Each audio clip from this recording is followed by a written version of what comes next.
दोस्तों आज की कहानी एक मजदूर की है जिसका उम्र 60 साल, झुकी हुई कमर, कांपते हाथ, ना कोई पहचान ना कोई ताकत, बस मेहनत और ईमानदारी। और जब इसी मजदूर का मजदूरी सरकारी बाबू, ठेकेदार, मुंशी मिलकर खा जाते हैं तो ये मजदूर रोता नहीं है, अपने आंखों से आंसू पोंछ के सिस्टम से भिड़ जाता है और सिर्फ 200 रुपया के लिए पूरा सिस्टम, पूरा सरकार को हिला देता है। दोस्तों आपने कभी सोचा 200 रुपये किसी के लिए चाय और सिगरेट और किसी के लिए जिंदगी भर की दवा। दोस्तों आइए जानते हैं इस बहादुर मजदूर ने कैसे सिस्टम और सरकार को हिला दिया, बड़े बड़े अफसर को झुका दिया। दोस्तों कहानी शुरू करने से पहले आप लोगों को बहुत बहुत शुक्रिया, दिल से धन्यवाद। आप लोग हमारे वीडियो को लाइक करते हैं, चैनल को सब्सक्राइब भी करते हैं।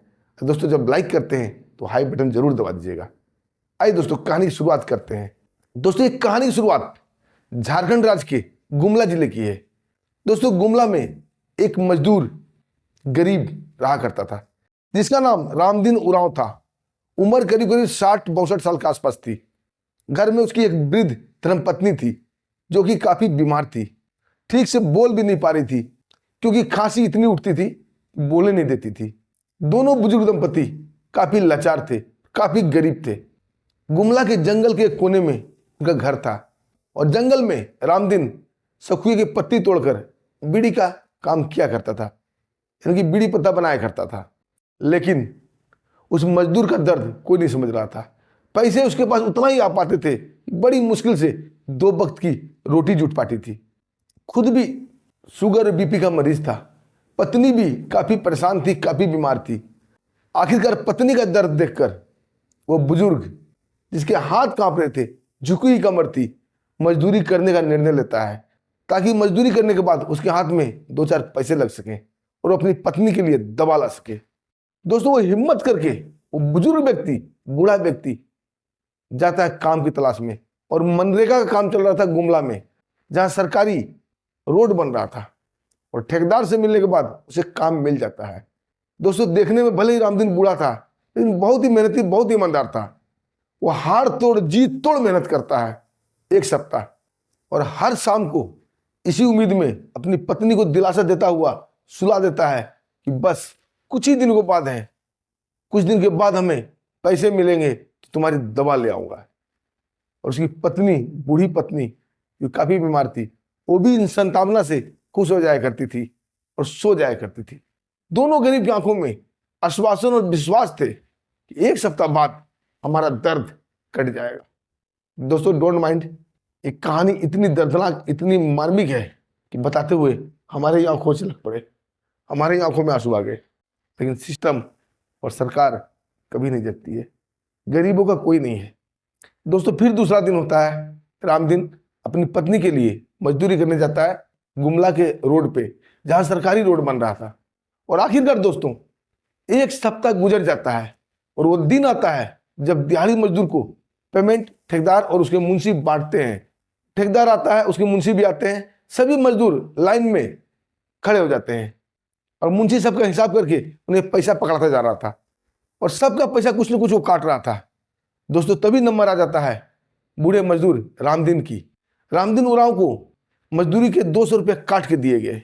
जब रामदीन उरांव, वो बुजुर्ग व्यक्ति, मुंशी से पूछता है कि मुंशी बाबू आपने मेरा 200 रुपया क्यों काटा, मुंशी बेहद ही लापरवाही से बोलता है ऊपर से कम पैसे आए हैं। तभी रामदीन बोलता है ऊपर से कहां से? तो मुंशी बोलता है सरकारी बाबू पेमेंट बनाते हैं और सरकारी बाबू ने तुम्हारे जितना पेमेंट भेजा है हमने उतना दे दिया। दोस्तों रामदीन मजदूर का दिल बैठ जाता है क्योंकि दोस्तों 200 रुपया उसके लिए बहुत थे। 200 रुपया मुंशी के लिए, ठेकेदार के लिए चाय और सिगरेट के लिए था, लेकिन उस मजदूर गरीब लोगों के लिए 200 रुपया जीवन भर की दवा के लिए थी। वो अपनी पत्नी का दवा कराना चाहता था। दोस्तों रामदीन काफी टूट जाता है और एक कोने में जाके बैठ जाता है।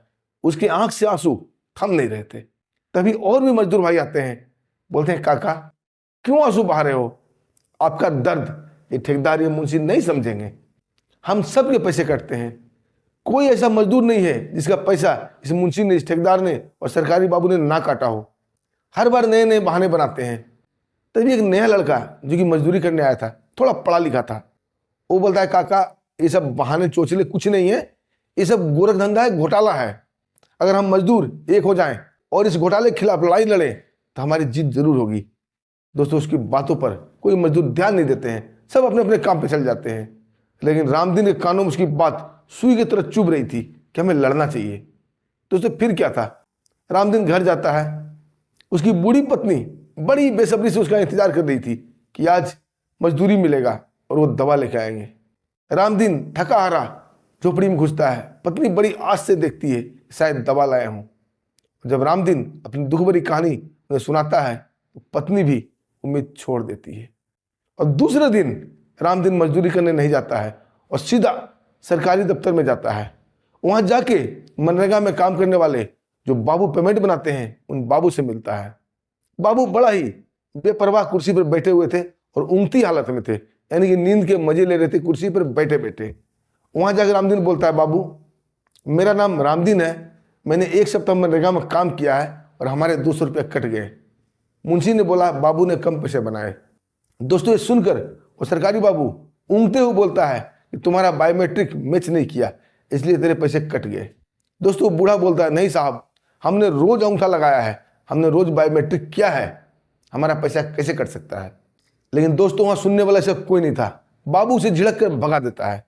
दोस्तों, रामदीन बाहर आके बैठ जाता है। उसकी आंखों से झरझर आंसू बह रहे थे। तभी कोई पत्रकार, कोई मीडिया वाला उधर से गुजर रहा था। पूछता है, काका क्या बात हो गई, अब ये सरकारी दफ्तर में आकर रो क्यों रहे हो? अरे यहाँ तो लोग आते अपने समस्या का समाधान के लिए। रामदीन उन्हें पूरी कहानी बता देता है।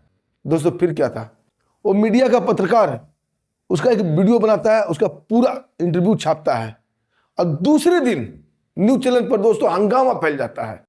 हर न्यूज चैनल का हेडिंग था, 200 रुपये के लिए लूटी इंसानियत, सरकारी बाबू ने 200 रुपये का घोटाला किया। किसी अखबार में छपा था, अफसर सोते रहे और मजदूर रोते रहे। किसी दूसरे अखबार का हेडलाइन था, सरकारी बाबू ने मुंशी और ठेकेदार से मिलकर मजदूर के पैसे हड़पे।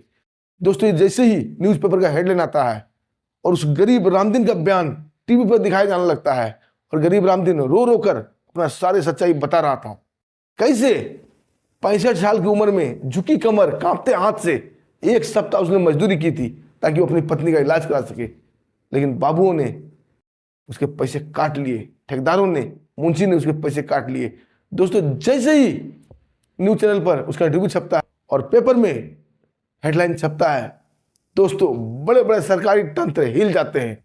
चारों तरफ से फोन खड़कना शुरू हो जाता है और रांची सचिवालय हिलने लगता है।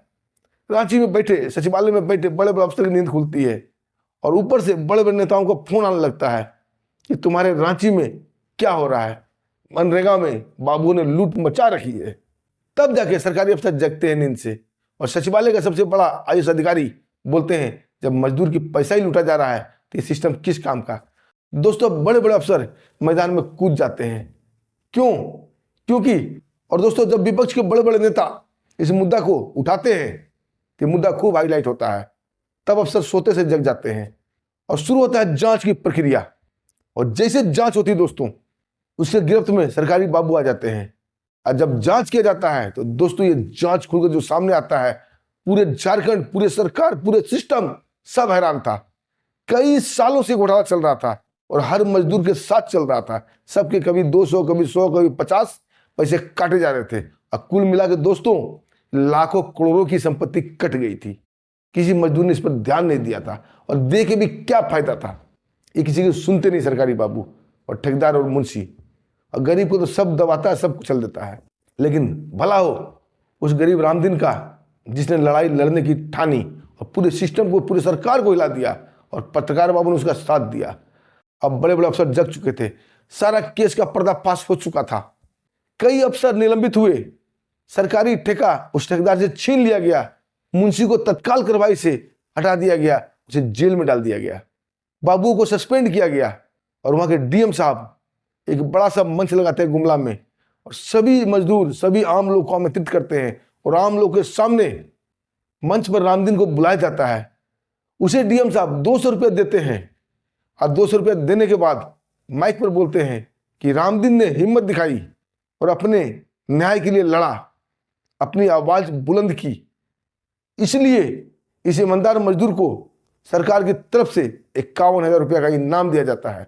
और दोस्तों डीएम साहब ने उसी मंच पर उस गरीब मजदूर रामदीन को 51,000 रुपया नगद पुरस्कार दिए, क्योंकि अब बड़े बड़े अफसर अपने आप को ईमानदार घोषित करने की कोशिश कर रहे थे। इस सिस्टम में कई लोग नप गए। तभी दोस्तों मंच पर एक नेताजी पधारते हैं और रामदीन की पत्नी का इलाज का पूरा खर्चा उठाते हैं, उसे बढ़िया से बढ़िया हॉस्पिटल में इलाज करने का आश्वासन देते हैं। दोस्तों कहा जाता है न्याय के लिए लड़ने वाला हमेशा कुचला नहीं जाता है, क्योंकि उन्हें पुरस्कार भी मिल जाता है। दोस्तों आपको क्या करना है इस कहानी पर? क्या गरीब रामदीन ने न्याय के लिए लड़के सही किया या गलत? आप जरूर कमेंट में बताइएगा। और सिस्टम का काला सच के बारे में आप क्या कहना चाहेंगे? दोस्तों आपका स्वागत है, कमेंट में जरूर बताइएगा। क्या आपके यहाँ भी सरकारी बाबू मुंशी ठेकेदार ऐसे ही करते हैं गरीबों के साथ? ये जरूर बताइएगा। दोस्तों हमें आगे दीजिए, फिर मिलते हैं एक शानदार सच्ची कहानी के साथ। तब तक के लिए नमस्कार, जय हिंद, जय भारत।